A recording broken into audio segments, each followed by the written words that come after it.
तुम्हारी बारी।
वो मेरी युद्ध कला के प्रशिक्षण का पहला चरण मात्र था, किंतु इसके पश्चात ऋषिवर अगस्त्य ने मुझसे उससे भी कहीं अधिक कठिन अभ्यास करवाए।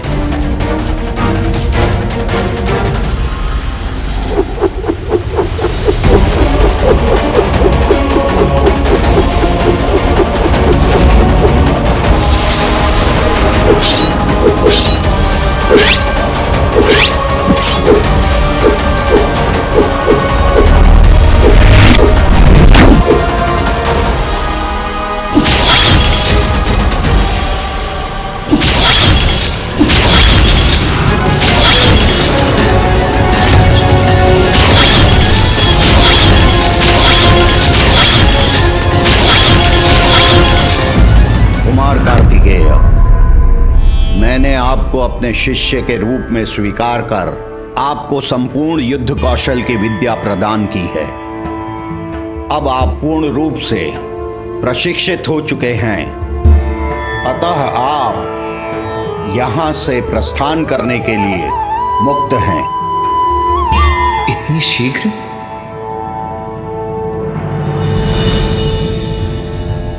धन्यवाद गुरुदेव। कल्याण हो।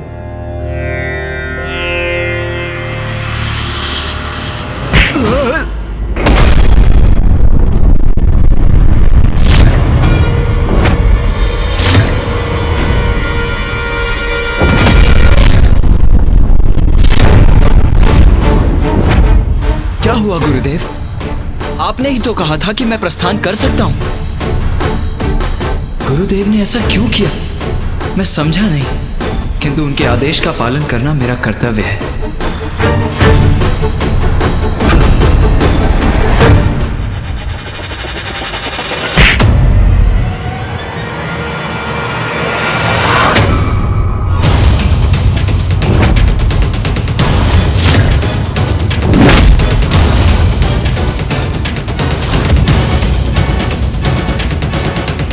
किंतु गुरुदेव, आपने ही तो मुझे जाने की अनुमति दी थी।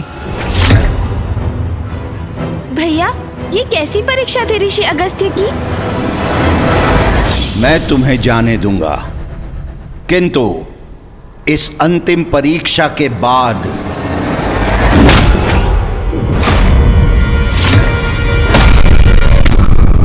परीक्षा ले रहे हैं गुरुवर, तो उसमें भी अवश्य सफल होऊंगा मैं।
आओ शिष्य, प्रमाणित करो अपने आप को।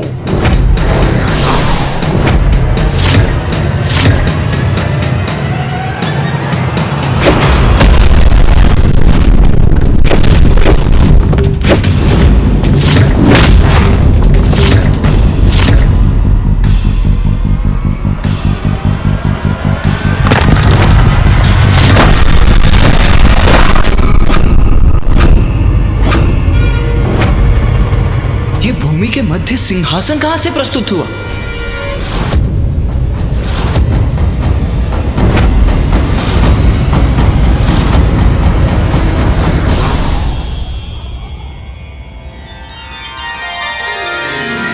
प्रणाम ऋषिवर। प्रणाम भूदेवी।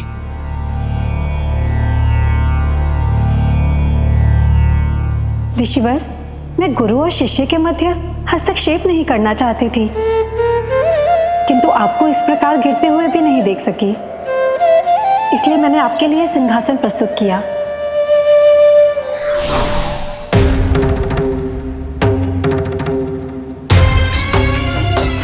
इतने सम्मानित हैं ऋषि अगस्त्य कि भूमि देवी ने उनकी पृष्ठ को धरती से स्पर्श तक नहीं करने दिया, उनको सिंहासन पर स्थित कर दिया।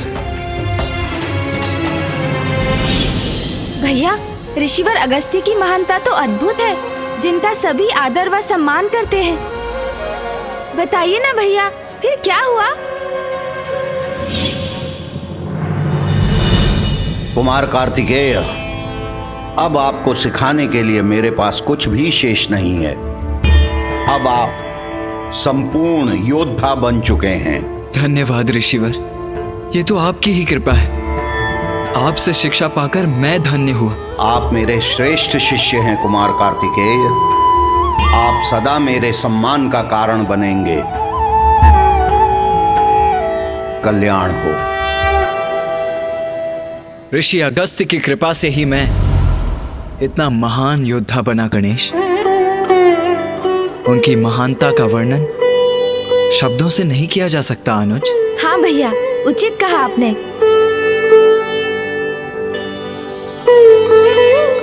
प्रणाम गुरुदेव। भैया ने जिस प्रकार बखान किया, सत्य है, असाधारण है ऋषिवर अगस्त्य। मैं महादेव को क्रोधाग्नि के प्रति अपनी आशंका व्यक्त करने की प्रतीक्षा कर रहा हूँ, किंतु सभी ऋषि अगस्त्य की कथा में इतने लीन हैं कि मैं कैसे प्रारंभ करूं?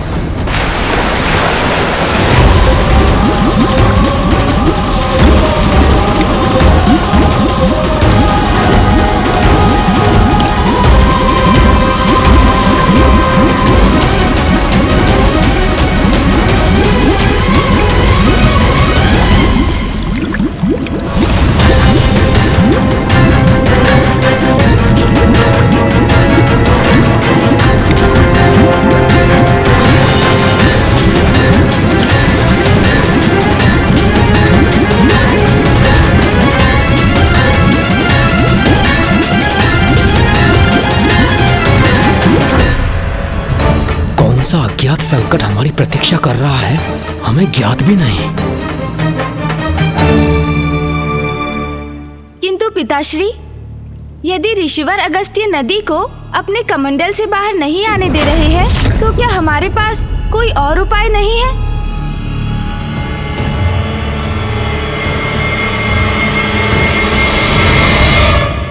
नहीं गणेश, अकाल का कारण है समस्त जलधाराओं का सूखना, सप्त सिंधुओं का जल से रिक्त होना। किंतु सप्त सिंधु कैसे सूख गए पिताश्री?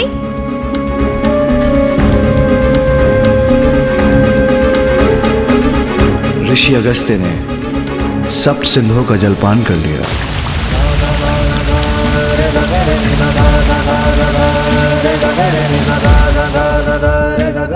ऋषिवर अगस्त्य ने सप्त सिंधुओं के जल का पान कर लिया, किंतु कैसे?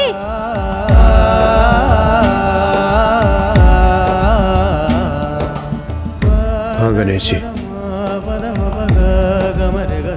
हुआ ऐसा कि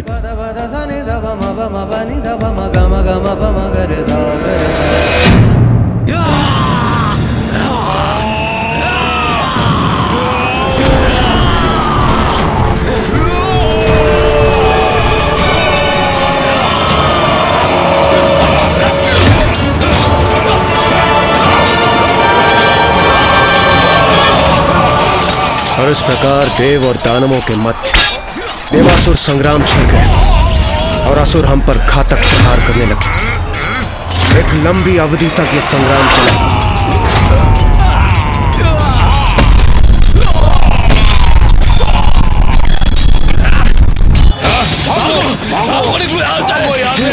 भागो जल्दी हो जाओ, चलो चलो।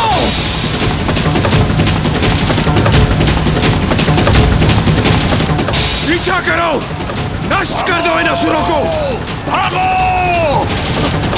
कूदो समुद्र में। और अंततः जब हम असुरों पर भारी पड़ने लगे तो सभी असुर समुद्र के भीतर कंदराओं में जाकर छिपने लगे।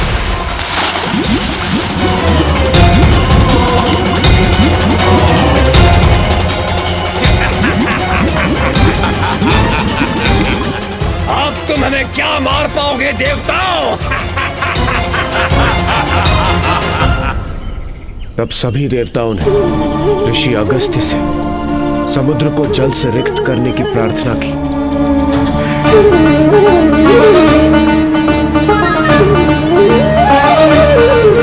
उचित है, मेरे संध्या वंदन का समय हो चुका है, मुझे उपासना करने दीजिए। उन्होंने हमारी प्रार्थना स्वीकार की और ओम केशवाय स्वाहा। ऋषि अगस्त्य ने सप्त सिंधुओं के जल का पान कर लिया।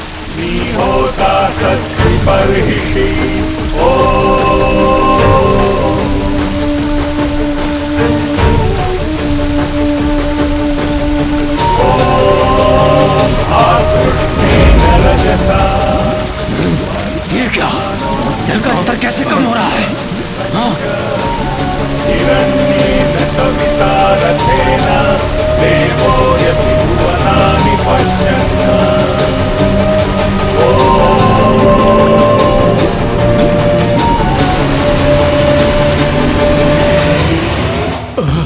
ये हो क्या रहा है? जल का स्तर कम क्यों हो रहा है?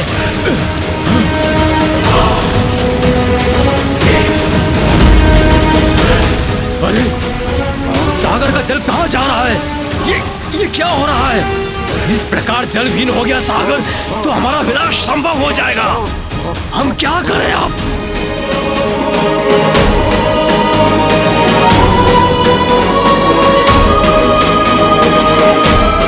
आक्रमण!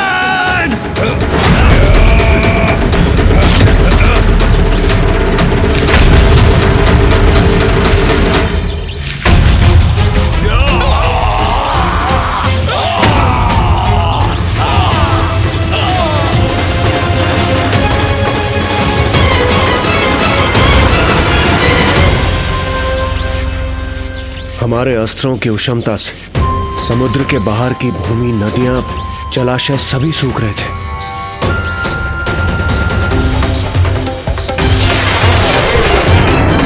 इस अनर्थकारी घटना का भीषण परिणाम होगा।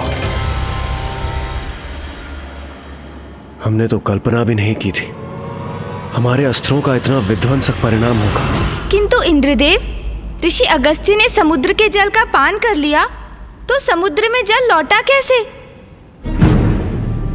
असुरों के नाश के बाद हमने ऋषि अगस्त्य से प्रार्थना की कि वो जल को पुनः समुद्र में छोड़ दे, किंतु उस जल का उनके उदर में पाचन हो चुका था। इसलिए उन्होंने लघु शंका के माध्यम से जल को पुनः मुक्त किया, किंतु उस समय में चलने वाले अस्त्रों की उष्णता के कारण दक्षिण की धरती पूर्ण रूप से सूख चुकी थी। अकाल पड़ चुका था।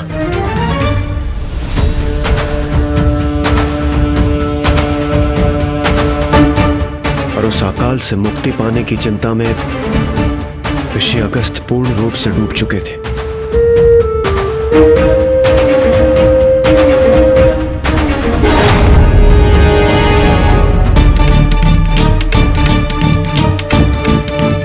इस समस्या का समाधान ढूंढने के लिए उन्होंने एक तप प्रारंभ किया।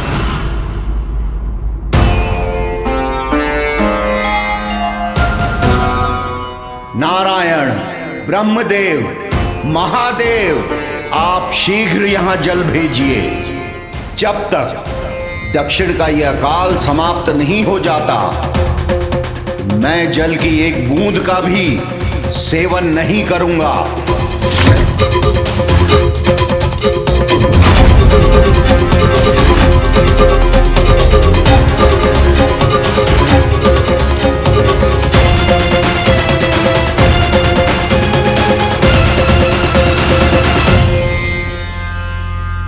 पिताश्री, क्या ऋषि अगस्त्य को उनके तप से समस्या का समाधान प्राप्त हुआ? क्या उनके तप से नदी रूपी जल धारा उत्पन्न हुई? पुत्र, ऋषि अगस्त्य को जब तप करते हुए अनेक वर्ष बीत गए, तब एक दिवस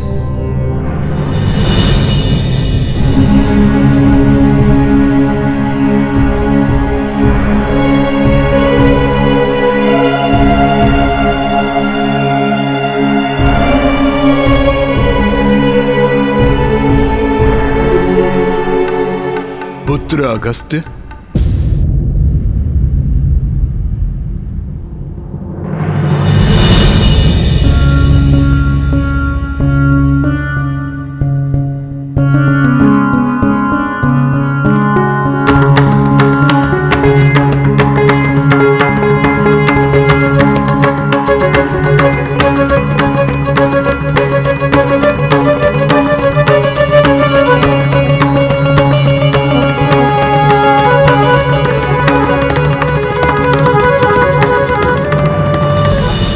सभी दिव्य आत्माओं को मेरा प्रणाम। किंतु मैं आपको नहीं पहचानता। कृपया अपना परिचय देने की कृपा करें। कौन हैं आप? हम तुम्हारे पूर्वज हैं अगस्त्य, और पितृलोक से आए हैं। ऋषि अगस्त्य के पूर्वज उनके पास एक अनुरोध लेकर आए। पुत्र, हम सभी का स्वर्गलोक में प्रवेश निषेध हो गया है। ये कैसे संभव है? आप सभी ने अपने समस्त जीवन सत्कर्म किए, धर्मनिष्ठ और पवित्र जीवन यापन किया। उसके पश्चात भी स्वर्गलोक में प्रवेश की अनुमति कैसे नहीं है आपको? उसके पीछे हमारे नहीं, तुम्हारे कर्म हैं। मेरे कर्म? किंतु पिताश्री, ऋषि अगस्त्य ने ऐसे कौन से कर्म किए थे? आपने तो मुझे बताया था कि वो धर्मपरायणता में श्रेष्ठ थे। फिर उन्होंने ऐसा क्या दुष्कर्म किया जिसके कारण उनके पूर्वजों को कष्ट सहना पड़ रहा था?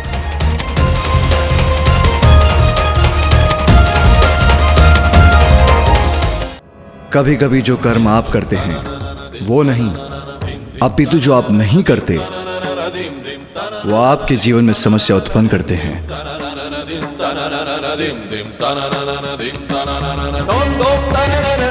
ऐसा कौन सा कर्म हो सकता है कि जिसके ना करने का इतना बड़ा दंड हो? पुत्र, तुमने विवाह कर गृहस्थ आश्रम में प्रवेश नहीं किया, अर्थात तुम्हारे साथ हमारे वंश का भी अंत होगा और हमारे लिए पितृ धर्म निभाने वाला कोई शेष नहीं बचेगा। किंतु मैं सदैव जन कल्याण में व्यस्त रहता हूं। मैं विवाह के बंधन में बंधना नहीं चाहता। पुत्र, जिन माता पिता ने तुम्हारा पालन पोषण किया है, जीवन दिया है, उनका ऋण तो तुम्हें चुकाना ही पड़ेगा। पितृ ऋण से मुक्त होना तो तुम्हारा कर्तव्य है पुत्र। पितृ ऋण? माता पिता का ऋण? जीवन देने का ऋण भला कोई कैसे चुका सकता है? विधि विधान से विवाह कर संतान उत्पन्न करने से और उनके पालन पोषण करने से ही ये संभव है। और यदि कोई पुत्र ऐसा न करे तो उसके पूर्वजों को स्वर्ग में प्रवेश नहीं प्राप्त होने का दंड मिलेगा। अगस्त्य, तुम्हें विवाह करना ही होगा। उसी से तुम्हारे पूर्वजों को सद्गति अर्थात स्वर्ग प्राप्त होगा। वैसे भी कोई यज्ञ, कोई व्रत तब तक पूर्ण नहीं हो सकता जब तक यज्ञकर्ता की वामांगी पत्नी उसकी भागी ना बने। इसलिए विवाह करने पर ही तुम अपनी तपस्या सार्थक कर सकोगे।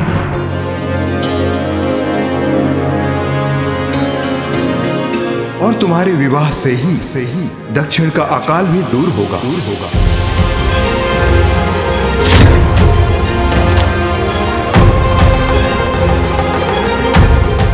ये आप क्या कह रहे हैं पितृपितामह? मेरे विवाह से दक्षिण का अकाल कैसे दूर हो सकता है?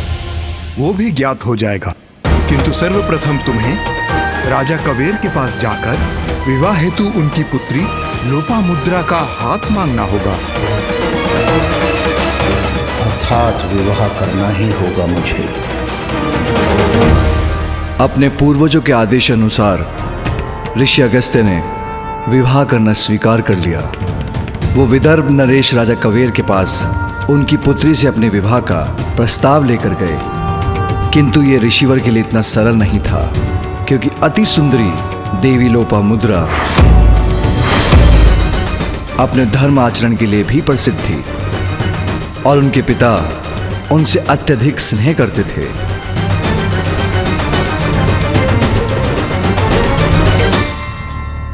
मैं समझा नहीं, किसी भी कन्या के लिए सुयोग्य वर थे ऋषि अगस्त्य, तो फिर इसमें कैसी कठिनाई थी?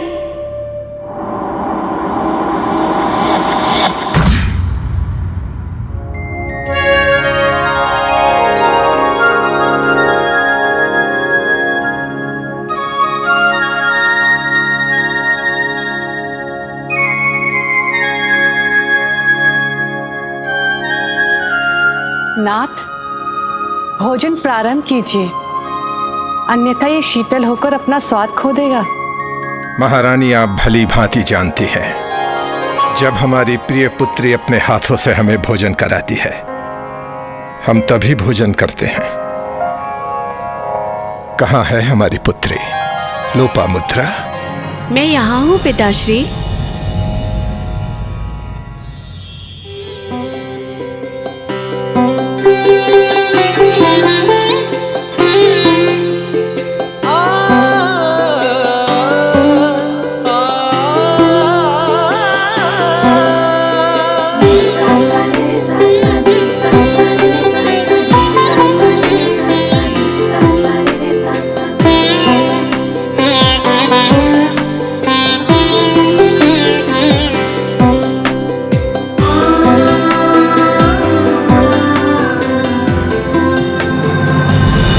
क्षमा कीजिए पिताश्री, भगवान नारायण के पूजन में मुझे थोड़ा सा विलंब हो गया। ये लीजिए, प्रसाद लीजिए। आओ विराजो पुत्री। पुत्री लोपामुद्रा, तुम मेरे जीवन में आशीर्वाद बनकर आई हो। जब से तुम्हारा आगमन हुआ है, हमारे राज्य में धन धान्य समृद्धि की वृष्टि हो रही है। किसी को कोई कष्ट नहीं है। प्रकृति की भी हम पर कृपा है, जिसके कारण वर्षा भी समय पर ही होती है। पुत्री, तुम मेरे हृदय के आनंद का कारण हो। मैं तुम्हें यहां से कहीं नहीं जाने दूंगा। किंतु नाथ, आप भी इस तथ्य से भली भांति परिचित हैं, ये कदापि संभव नहीं। पुत्री तो पराया धन होती है और एक ना एक दिवस उसका विवाह संभव है और फिर वो यहाँ से चली जाएगी।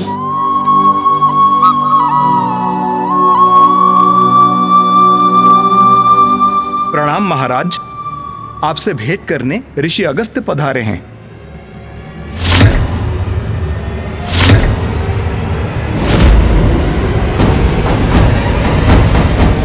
ऋषि अगस्त्य, हमसे क्या चाहते हैं ऋषिवर?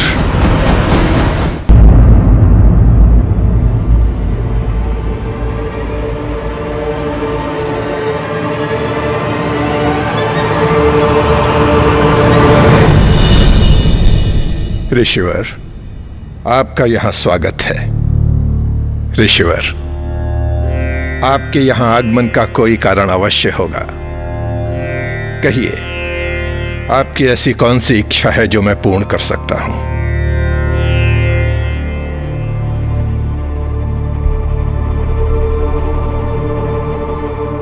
महाराज कावेर, मैं आपकी पुत्री के साथ विवाह का इच्छुक हूं।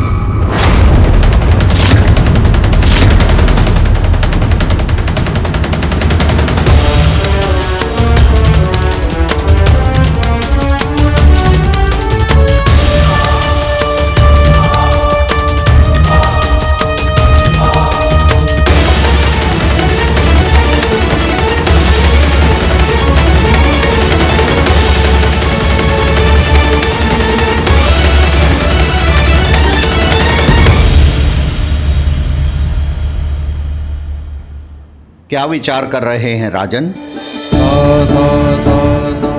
मैं आपके उत्तर की प्रतीक्षा कर रहा हूं।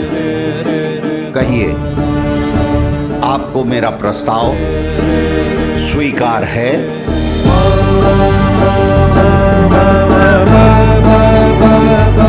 कैसे कहूं? आप जो कहना चाहते हैं निसंकोच होकर कहिए राजन। क्षमा कीजिए ऋषिवर, आप एक पिता की दुविधा और स्थिति समझ सकते हैं। ऋषिवर, मैं आपका प्रस्ताव स्वीकार नहीं कर सकता। नहीं कर सकता ऋषिवर। क्या महाराज कबीर ने ऋषि अगस्त्य का प्रस्ताव ठुकरा दिया?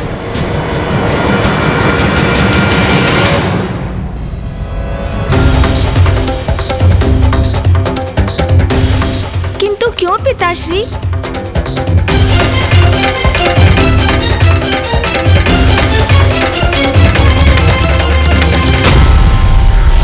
ईश्वर एवं सिद्ध पुरुष की लीला के पीछे अवश्य कोई न कोई उद्देश्य छिपा होता है।